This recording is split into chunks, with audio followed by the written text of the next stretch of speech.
सोचिए, एक विशाल हाथी सामने खड़ा है और बादशाह अकबर कहते हैं, बिना तराजू इसका वजन बताओ। क्या बीरबल कर पाएगा? चलिए आगे की कहानी सुनते हैं। अकबर ने दी बीरबल को नामुमकिन चुनौती, बिना तराजू के हाथी का वजन बताओ। मुगल साम्राज्य अपने वैभव के शिखर पर था। आगरा का लाल किला उस दिन किसी पर्व से कम नहीं लग रहा था। दीवाने हास में झूमर झिलमिला रहे थे। संगमरमर की फर्श पर केसरिया कालीन बिछे थे और चारों ओर दरबारियों की गंभीर निगाहें फैली हुई थीं। सिंहासन पर बैठे सम्राट अकबर के चेहरे पर आज कुछ अलग ही चमक थी। उनकी आंखों में उत्सुकता भी थी और चुनौती देने का आनंद भी। अकबर को ज्ञान, बुद्धि और तर्क से प्रेम था। वे केवल एक योद्धा सम्राट नहीं थे, बल्कि प्रश्न पूछने वाले, सत्य को परखने वाले और असंभव को संभव होते देखने के इच्छुक राजा थे। और इसी कारण वे बीरबल से विशेष लगाव रखते थे। बीरबल न केवल बुद्धिमान था, बल्कि उसकी सोच में सरलता और व्यावहारिकता का अद्भुत मेल था। उस दिन दरबार में एक विशाल हाथी लाया गया था। वो शाही हाथी था, मजबूत, विशाल और शांत। उसकी आंखों में अनुभव की गहराई थी और उसकी चाल में राजसी गरिमा। हाथी के साथ महावत खड़ा था, जो उसे स्नेह से सहला रहा था। अकबर ने हाथी की ओर देखते हुए मुस्कुराकर कहा, बीरबल, क्या तुम्हें पता है कि यह हाथी कितना भारी है? बीरबल ने विनम्रता से सिर झुकाया और बोला, जहांपना, हाथी का वजन जानने के लिए तराजू चाहिए। अकबर की मुस्कान और गहरी हो गई। उन्होंने पूरे दरबार पर दृष्टि डाली, फिर गंभीर स्वर में बोले, यही तो चुनौती है बीरबल। बिना किसी तराजू, बिना किसी गणना यंत्र के इस हाथी का सही वजन बताओ। दरबार में सन्नाटा छा गया। कुछ दरबारी आपस में देखने लगे। किसी के चेहरे पर आश्चर्य था, किसी के चेहरे पर संदेह और किसी के मन में छिपी हुई खुशी कि आज शायद बीरबल भी असफल होगा। बीरबल कुछ क्षण शांत खड़ा रहा। उसने हाथी को देखा, महावत को देखा, फिर अकबर की ओर देखा। उसके चेहरे पर न घबराहट थी, न जल्दबाजी, केवल सोच की गहराई थी। जहां पनाह, बीरबल ने कहा, यदि आप आज्ञा दें तो मैं कुछ समय लेना चाहता हूं। अकबर ने तुरंत कहा, तुम्हें पूरा समय दिया जाएगा, लेकिन याद रखना, तराजू नहीं, गणना नहीं, केवल बुद्धि। बीरबल ने हाथी के चारों ओर घूमते हुए उसे ध्यान से देखा। उसके पैरों की मोटाई, शरीर की लंबाई, पेट का फैलाव और चाल की स्थिरता, सब कुछ वो अपने मन में दर्ज करता गया। फिर वो धीरे धीरे दरबार से बाहर चला गया। कई दरबारी हंसने लगे। किसी ने कहा, आज बीरबल की चाल नहीं चलेगी। किसी ने कहा, हाथी का वजन बिना तराजू कैसे नापा जा सकता है। लेकिन अकबर शांत थे। वे जानते थे कि बीरबल कभी बिना कारण समय नहीं मांगता। बीरबल सीधे यमुना नदी के किनारे पहुंचा। वहां शाही नौकाएं बंधी थी। उसने एक बड़ी मजबूत नाव को देखा, जो सैनिकों और सामान ढोने के लिए प्रयोग की जाती थी। बीरबल की आंखों में चमक आ गई। उसने नाविकों को बुलाया और कहा कि नाव को खाली कर दिया जाए। फिर उसने महावत को बुलवाया और हाथी को धीरे धीरे नाव पर चढ़वाया। नाव पानी में धंस गई, लेकिन संतुलन में रही। बीरबल ने नाव के किनारे पानी की सतह पर एक निशान बनवा दिया। इसके बाद हाथी को नाव से उतार दिया गया। अब बीरबल ने नाव में एक एक करके भारी पत्थर, लोहे के टुकड़े और अन्य भार रखवाने शुरू किए। जैसे जैसे भार बढ़ता गया, नाव पानी में और नीचे जाती गई। जब पानी का स्तर ठीक उसी निशान तक पहुंचा जहां पहले हाथी के साथ पहुंचा था, बीरबल ने भार रखना रुकवा दिया। अब उसने सभी पत्थरों और भार को गिनवाया और उनके वजन का अनुमान लगाया, क्योंकि उन वस्तुओं का वजन शाही भंडार में दर्ज था। बीरबल मुस्कुराया। उसे उत्तर मिल चुका था। अगले दिन दरबार फिर सजा। हाथी फिर से लाया गया। अकबर सिंहासन पर बैठे थे और दरबारियों की उत्सुकता चरम पर थी। अकबर ने बीरबल से पूछा, तो बीरबल, क्या तुमने इस नामुमकिन चुनौती का हल ढूंढ लिया? बीरबल ने हाथ जोड़कर कहा, जहांपना, यदि आपकी अनुमति हो तो मैं उत्तर प्रस्तुत करूं। बोलो, अकबर ने कहा। बीरबल ने पूरी प्रक्रिया विस्तार से समझाई। कैसे हाथी को नाव पर चढ़ाया गया, कैसे पानी के स्तर को चिन्हित किया गया और कैसे उसी स्तर तक पहुंचने के लिए पत्थरों का उपयोग किया गया। जब उसने अंत में हाथी का वजन बताया तो दरबार में विस्मय की लहर दौड़ गई। अकबर उठ खड़े हुए, उनके चेहरे पर गर्व था। उन्होंने जोर से कहा, ये है बुद्धि की शक्ति। जहां बल और साधन असफल होते हैं वहां विवेक रास्ता दिखाता है। कुछ दरबारी लज्जित थे, कुछ चकित और कुछ भीतर ही भीतर बीरबल की प्रशंसा कर रहे थे। अकबर ने बीरबल को इनाम देने की घोषणा की, लेकिन बीरबल ने विनम्रता से कहा, जहां पनाह, मेरा इनाम यही है कि आपने मुझे सोचने का अवसर दिया। अकबर हंस पड़े, तुम सचमुच हमारे दरबार की शान हो। हाथी ने अपनी सूंड उठाकर चिंगाड़ मारी, जैसे वो भी इस बुद्धि प्रयोग से प्रसन्न हो। उस दिन से ये कथा पूरे साम्राज्य में फैल गई, कैसे बीरबल ने बिना तराजू के हाथी का वजन बताया। ये कहानी केवल एक समस्या के समाधान की नहीं थी, बल्कि ये संदेश थी कि सच्ची बुद्धि साधनों की मोहताज नहीं होती। समय बीतता गया, लेकिन ये कथा पीढ़ियों तक सुनाई जाती रही। बच्चों को सिखाया गया कि कठिन प्रश्नों से डरना नहीं चाहिए, बल्कि उन्हें नए दृष्टिकोण से देखना चाहिए। अकबर और बीरबल की ये कथा आज भी हमें ये सिखाती है कि जब सोच सीमाओं से मुक्त होती है, तब असंभव भी सरल बन जाता है। और इसीलिए बीरबल केवल एक मंत्री नहीं था, वो बुद्धि का प्रतीक था। और अकबर केवल एक राजा नहीं थे, वे ज्ञान के संरक्षक थे। मुगल साम्राज्य का स्वर्ण काल अपने चरम पर था। आगरा का किला केवल सत्ता का केंद्र नहीं, बल्कि बुद्धि, न्याय और विवेक का प्रतीक बन चुका था। लाल पत्थरों से बने उस विशाल किले की दीवारों में इतिहास की सांसें बसती थीं। हर सुबह जब सूर्य की किरणें यमुना के जल पर पड़तीं, तो किले की परछाई जैसे स्वयं समय को निहारती हुई प्रतीत होती। उसी किले के भीतर दीवाने खास था, जहां बादशाह अकबर का दरबार लगता था। उस दिन का दरबार कुछ अलग था। वातावरण में एक अजीब सी गंभीरता और उत्सुकता घुली हुई थी। अमीर उमराव अपने स्थान पर खड़े थे, सेनापति मौन थे और विद्वानों की आंखों में जिज्ञासा झलक रही थी। सिंहासन पर बैठे अकबर शांत थे, पर उनका मन किसी गहरे विचार में डूबा हुआ था। उनकी उंगलियां सिंहासन की बाह पर हल्के हल्के चल रही थी, मानो किसी अनकहे प्रश्न को आकार दे रही हों। अकबर केवल तलवार के बल पर राज करने वाले राजा नहीं थे, उन्हें प्रश्न पूछना प्रिय था। वे मानते थे कि सच्चा राजा वही है जो अपने आसपास के लोगों की बुद्धि को चुनौती दे और स्वयं भी उनसे सीख सके। इसी कारण बीरबल उनके सबसे प्रिय दरबारियों में से एक थे। बीरबल दरबार में खड़े थे, उनका चेहरा शांत था, पर उनकी आंखें सजग थीं। वे अकबर के स्वभाव को भली भांति जानते थे। जब बादशाह इस प्रकार मौन धारण करते थे, तब कोई असाधारण बात अवश्य होने वाली होती थी। अकबर ने धीरे धीरे अपनी दृष्टि पूरे दरबार पर घुमाई और अंत में बीरबल पर ठहर गई। एक हल्की मुस्कान उनके चेहरे पर उभरी। बीरबल, अकबर ने गंभीर स्वर में कहा, तुम्हें क्या लगता है किसी व्यक्ति की असली बुद्धि कब प्रकट होती है? बीरबल ने बिना जल्दबाजी के सिर झुकाया और शांत स्वर में उत्तर दिया, जहां पनाह, जब समस्या बड़ी हो, साधन कम हो और फिर भी समाधान निकल आए, तभी असली बुद्धि सामने आती है। दरबार में हल्की सी सरगर्मी हुई। अकबर की मुस्कान और गहरी हो गई। यही उत्तर वे सुनना चाहते थे। उसी क्षण दरबार के बाहर से भारी कदमों की आवाज आने लगी। जमीन हल्के से कांपने लगी। महावतों की आवाजें गूंज उठीं। कुछ ही पलों में एक विशाल शाही हाथी दरबार के सामने लाया गया। वो हाथी अत्यंत विशाल, मजबूत और शांत था। उसकी चमकदार त्वचा पर वर्षों की सेवा की छाप थी। उसकी आंखों में अनुभव था और उसकी चाल में आत्मविश्वास।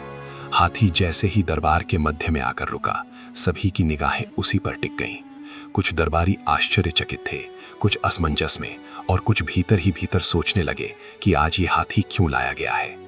अकबर ने हाथी की ओर देखा और फिर बीरबल की ओर दृष्टि डाली। बीरबल, उन्होंने कहा, क्या तुम बता सकते हो कि ये हाथी कितना भारी है? बीरबल ने हाथी को ध्यान से देखा और फिर विनम्रता से उत्तर दिया, जहां बना, हाथी का वजन जानने के लिए तराजू की आवश्यकता होती है। अकबर ने तुरंत कहा, यही तो चुनौती है। मैं तुम्हें आज एक नामुमकिन चुनौती देता हूं। बिना किसी तराजू, बिना किसी गणना यंत्र इस हाथी का सही वजन बताओ। दरबार में सन्नाटा छा गया। कुछ दरबारी एक दूसरे की ओर देखने लगे। किसी के चेहरे पर हल्की मुस्कान थी, किसी के चेहरे पर अविश्वास। कुछ लोगों के मन में ये विचार भी आया कि आज शायद बीरबल पहली बार असफल होगा। बीरबल कुछ क्षण मौन रहा। उसने हाथी की ओर देखा, फिर महावत की ओर, फिर दरबार और अंत में अकबर की ओर। उसके चेहरे पर न घबराहट थी न जल्दबाजी, केवल गहन विचार। जहां बना, बीरबल ने कहा, यदि आप आज्ञा दें तो मैं कुछ समय लेना चाहूंगा। अकबर ने बिना किसी संकोच के कहा, तुम्हें पूरा समय दिया जाएगा, लेकिन याद रखना ये चुनौती केवल बुद्धि की है, साधनों की नहीं। बीरबल ने सिर झुकाया और धीरे धीरे दरबार से बाहर निकल गया। उसके जाते ही दरबार में फुसफुसाहट शुरू हो गई। कुछ दरबारी कहने लगे कि ये कार्य असंभव है, कुछ ने कहा कि बीरबल अवश्य कोई उपाय निकाल लेगा, और कुछ केवल तमाशा देखने के इच्छुक थे। अकबर चुपचाप सब देख रहे थे। उनके मन में कोई संदेह नहीं था। वे जानते थे कि बीरबल जब तक पूरी तरह सोच न ले तब तक कोई कदम नहीं उठाता। दरबार से बाहर निकलते हुए बीरबल के मन में कई विचार चल रहे थे। हाथी का विशाल शरीर, उसका भार, उसकी स्थिरता, सब कुछ उसकी आंखों के सामने घूम रहा था। वो जानता था कि सीधे तरीके से इस समस्या का हल नहीं निकल सकता। उसे किसी ऐसे उपाय की आवश्यकता थी जो साधारण होते हुए भी गहरा हो। वो चलते चलते यमुना नदी के किनारे पहुंचा। नदी शांत बह रही थी। उसकी सतह पर सूर्य की किरणें चमक रही थी। किनारे शाही नौकाएं बनी हुई थीं। बीरबल कुछ क्षण वहां खड़ा रहा, नदी को देखता रहा, जैसे नदी से ही उत्तर मांग रहा हो। अचानक उसकी आंखों में चमक आ गई। उसके चेहरे पर हल्की मुस्कान फैल गई। उसने धीरे से स्वयं से कहा, कभी कभी उत्तर तराजू में नहीं, संतुलन में छिपा होता है। और यहीं से उस नामुमकिन चुनौती का समाधान जन्म लेने वाला था। बीरबल के मन में जैसे ही वो विचार कौंधा, उसने बिना समय गवाए अपने कदम तेज कर दिए। यमुना के किनारे खड़ी शाही नौकाएं वर्षों से युद्ध, यात्रा और व्यापार का भार सहती आई थीं। वे केवल लकड़ी की नावें नहीं थीं, बल्कि संतुलन और भार के मौन गणित की सजीव मिसाल थीं। बीरबल ने एक बड़ी और मजबूत नाव को चुना, जिसकी तली चौड़ी थी और जो भारी सामान ढोने के लिए प्रसिद्ध थी। उसने नाविकों को आदेश दिया कि नाव को पूरी तरह खाली कर दिया जाए और उसे शांत पानी में ले जाकर स्थिर रखा जाए। कुछ देर बाद महावत को बुलवाया गया। महावत पहले तो घबराया, क्योंकि शाही हाथी को नाव पर चढ़ाना आसान काम नहीं था। हाथी का एक पैर भी अगर गलत जगह पड़ जाता तो नाव पलट सकती थी। लेकिन बीरबल के चेहरे पर ऐसा आत्मविश्वास था कि महावत ने बिना प्रश्न किए उसकी बात मान ली। हाथी को धीरे धीरे प्यार और धैर्य के साथ नाव पर चढ़ाया गया। जैसे ही हाथी नाव में आया, नाव पानी में और नीचे धंस गई। पानी की सतह नाव के किनारे तक ऊपर आ गई, पर नाव स्थिर रही। बीरबल ने तुरंत नाव के किनारे पानी के स्तर पर एक साफ निशान लगवाया। ये निशान साधारण नहीं था, बल्कि उस पूरी चुनौती की कुंजी था। उसने महावत को हाथी को वापस किनारे उतारने का आदेश दिया। हाथी जैसे ही नाव से उतरा, नाव हल्की हो गई और पानी की सतह नीचे चली गई। अब बीरबल ने दूसरा आदेश दिया। उसने नाव में पत्थर, लोहे के भारी टुकड़े और शाही भंडार से लाए गए ज्ञात वजन वाले बोरे रखवाने शुरू किए। एक एक करके भार रखा जाता रहा और हर बार नाव थोड़ी थोड़ी और नीचे धंसती गई। बीरबल की आंखें लगातार उस निशान पर टिकी हुई थीं। जैसे ही पानी का स्तर ठीक उसी निशान तक पहुंचा, उसने हाथ उठाकर सबको रोक दिया। उस क्षण बीरबल ने गहरी सांस ली। उसे पता था कि उत्तर मिल चुका है। अब नाव में रखे सभी भारों का कुल वजन वही था जो कुछ समय पहले हाथी का था। उसने तुरंत लेखाकारों को बुलवाया, जिन्होंने शाही भंडार में दर्ज उन सभी पत्थरों और लोहे के टुकड़ों का वजन जोड़ना शुरू किया। संख्याएं जुड़ती गईं और एक निश्चित आंकड़े पर आकर ठहर गईं। बीरबल ने मन ही मन उस संख्या को दोहराया।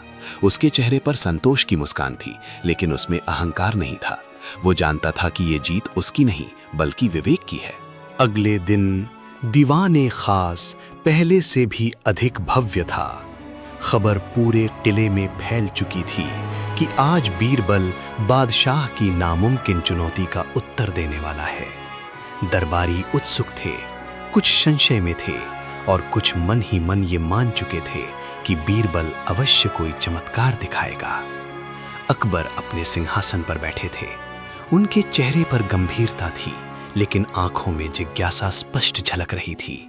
जैसे ही बीरबल दरबार में प्रविष्ट हुआ, सभी की निगाहें उसी पर टिक गईं। उसने आदरपूर्वक सिर झुकाया और अपने स्थान पर खड़ा हो गया। अकबर ने मौन तोड़ते हुए कहा, बीरबल, क्या तुम इस चुनौती का उत्तर लेकर आए हो? बीरबल ने शांत स्वर में कहा, जहां पनाह, आपकी कृपा से उत्तर मिल गया है। दरबार में हल्की सी सरगर्मी फैल गई। कुछ दरबारी आगे झुकाए, मानो हर शब्द को पकड़ लेना चाहते हों। अकबर ने कहा, तो बताओ, बिना तराजू के तुमने हाथी का वजन कैसे जाना? बीरबल ने पूरी प्रक्रिया विस्तार से बताई। उसने नाव, पानी के स्तर, निशान और पत्थरों का वर्णन किया।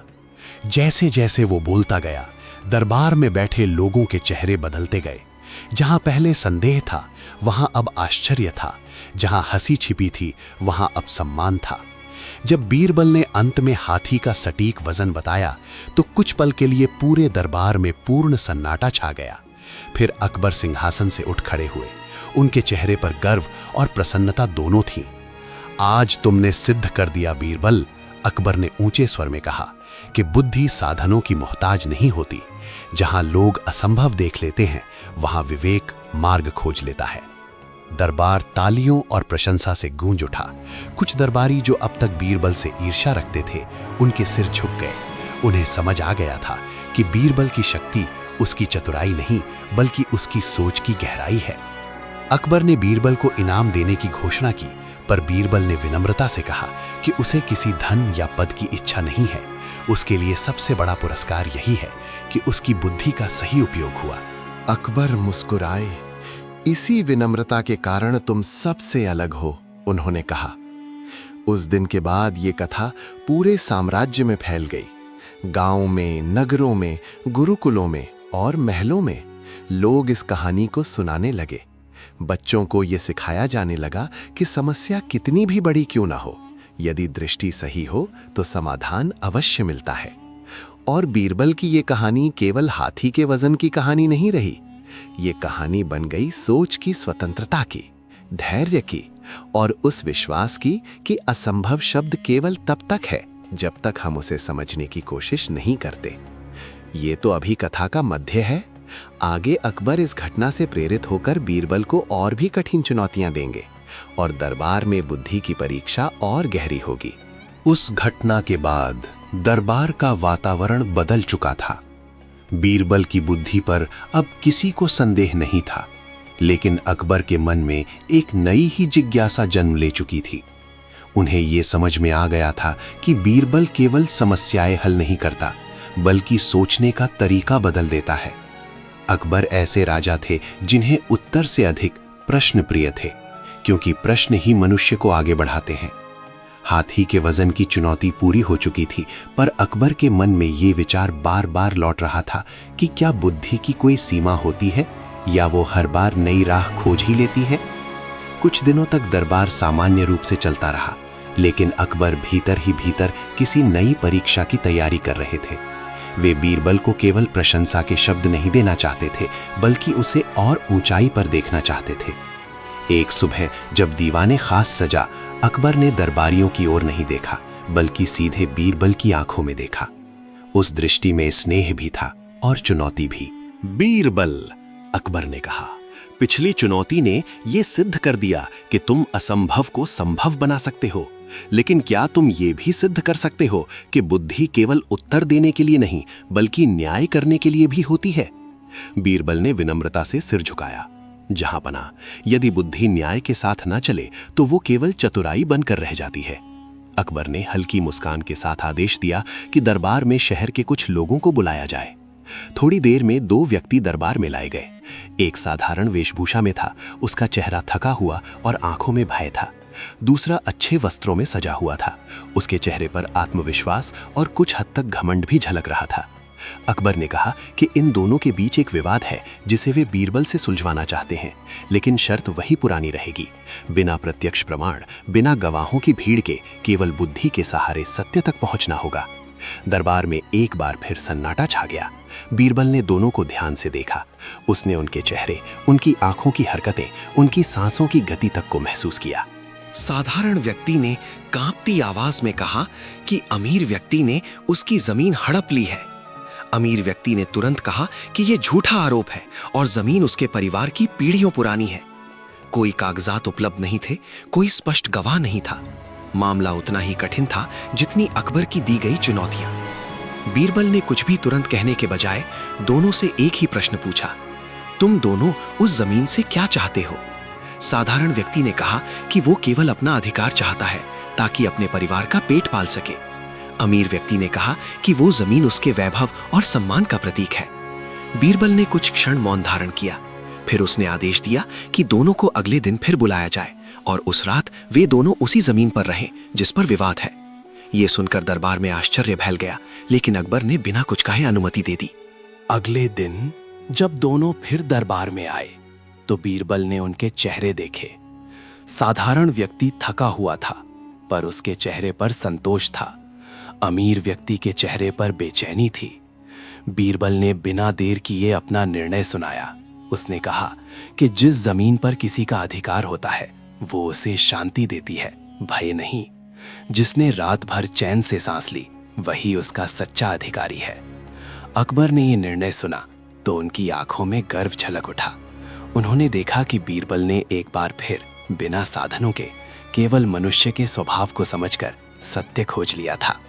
दरबार में बैठे लोग समझ गए कि बुद्धि केवल गणना नहीं बल्कि मन की परख भी है।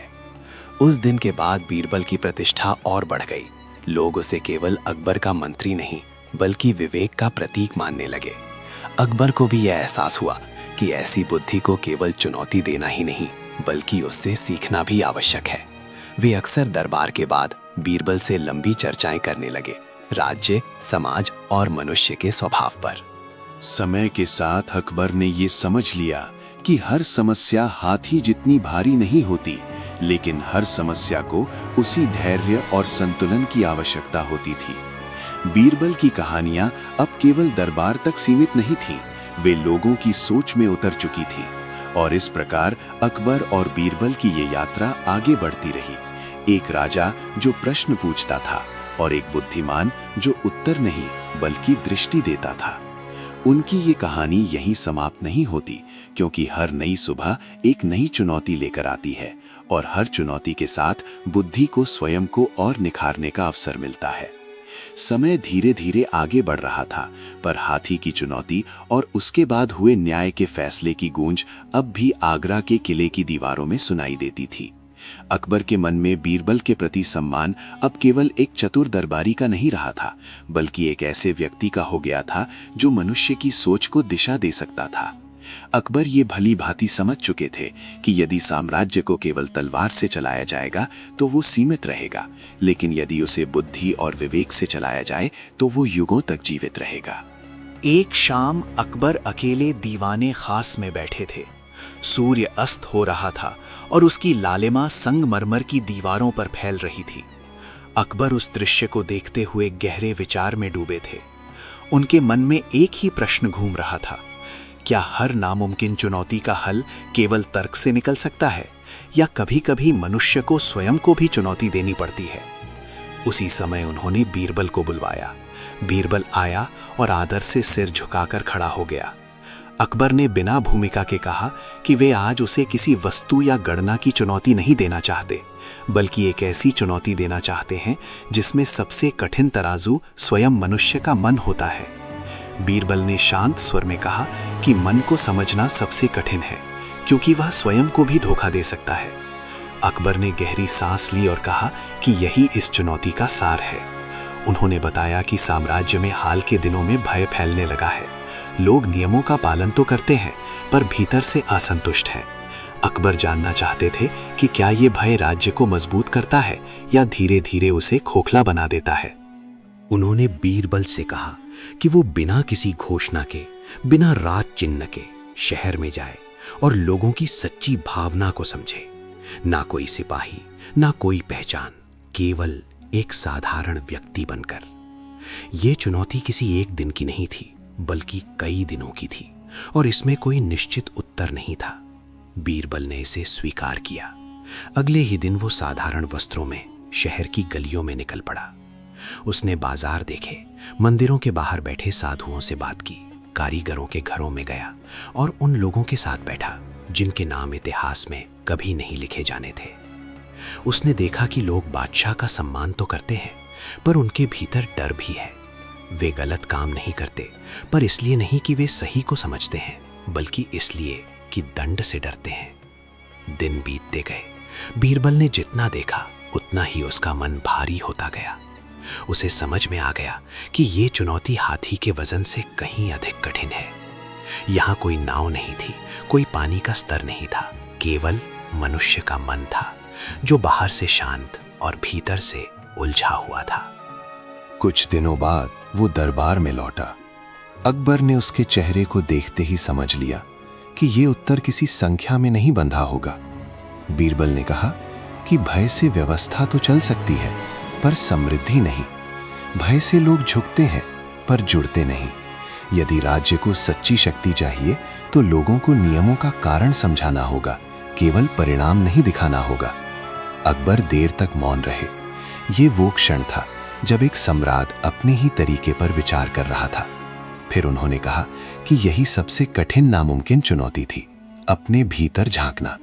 उन्होंने स्वीकार किया कि बीरबल ने आज उन्हें वो उत्तर दिया है जो किसी तराजू या तरकश में नहीं मिल सकता। उस दिन के बाद अकबर के शासन में धीरे धीरे परिवर्तन आने लगा। दंड के साथ संवाद बढ़ा, आदेश के साथ शिक्षा जुड़ी और भय के स्थान पर समझ ने जगह लेनी शुरू की। बीरबल समझ गया था कि उसकी सबसे बड़ी जीत किसी चुनौती को हल करना नहीं, बल्कि एक सम्राट की सोच को दिशा देना है। समय के साथ ये कहानी भी बाकी कहानियों की तरह लोगों की जुबान पर चढ़ गई। लोग कहते थे कि अकबर ने बीरबल को कई नामुमकिन चुनौतियां दी, पर सबसे बड़ी चुनौती वो थी जिसमें राजा और मंत्री दोनों को स्वयं को परखना पड़ा। और यहीं इस कथा की आत्मा बसती है कि असली बुद्धि वही है जो केवल प्रश्नों का उत्तर न दे, बल्कि प्रश्न करने वाले को भी बदल दे। अगर आप चाहें तो अगला भाग इस कहानी को उसके अंतिम निष्कर्ष तक पहुंचाएगा, जहां अकबर और बीरबल की ये यात्रा पूर्ण होती है। रात गहरी हो चली थी। आगरा का किला शांत था, पर उस शांति के भीतर एक नई चेतना जन्म ले चुकी थी। अकबर अपने कक्ष में अकेले बैठे थे। दीपक की लौ धीमे धीमे कांप रही थी, जैसे समय स्वयं सांस ले रहा हो। बीरबल की कही बातें उनके मन में बार बार गूंज रही थी। ये पहली बार था जब किसी ने उन्हें ये सोचने पर विवश किया था कि शासन केवल नियमों और दंड से नहीं चलता, बल्कि विश्वास और समझ से भी चलता है। अकबर ने जीवन में अनेक युद्ध जीते थे, अनेक विद्रोह कुचले थे, पर आज उन्हें यह अनुभव हो रहा था कि सबसे कठिन युद्ध बाहर नहीं, भीतर होता है। उन्होंने अपने जीवन को पीछे मुड़कर देखा। उन्होंने पाया कि जहां जहां उन्होंने लोगों को समझने का अवसर दिया, वहां शांति बनी रही, और जहां केवल भय का सहारा लिया, वहां शांति दिखी जरूर, पर स्थायी नहीं रही। अगली सुबह जब दरबार सजा तो वातावरण पहले जैसा नहीं था। अकबर के चेहरे पर गंभीरता थी, पर उसके साथ एक नई कोमलता भी थी। दरबारियों ने यह परिवर्तन तुरंत महसूस किया, लेकिन कोई कुछ कह नहीं पाया। अकबर ने सभा आरंभ करते हुए कहा कि आज वे कोई नई चुनौती नहीं देने वाले, बल्कि एक घोषणा करने वाले हैं। उन्होंने कहा कि राज्य में न्याय केवल दंड देने का नाम नहीं होगा, बल्कि समझाने और सुधारने का माध्यम भी बनेगा।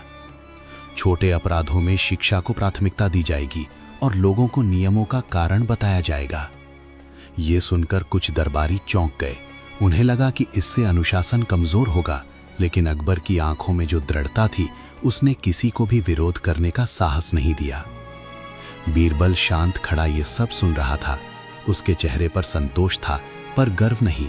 वो जानता था कि यही इस पूरी यात्रा का सार था।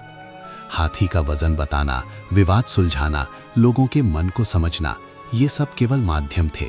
लक्ष्य था एक ऐसी सोच का निर्माण जिसमें बुद्धि और करुणा साथ साथ चलें।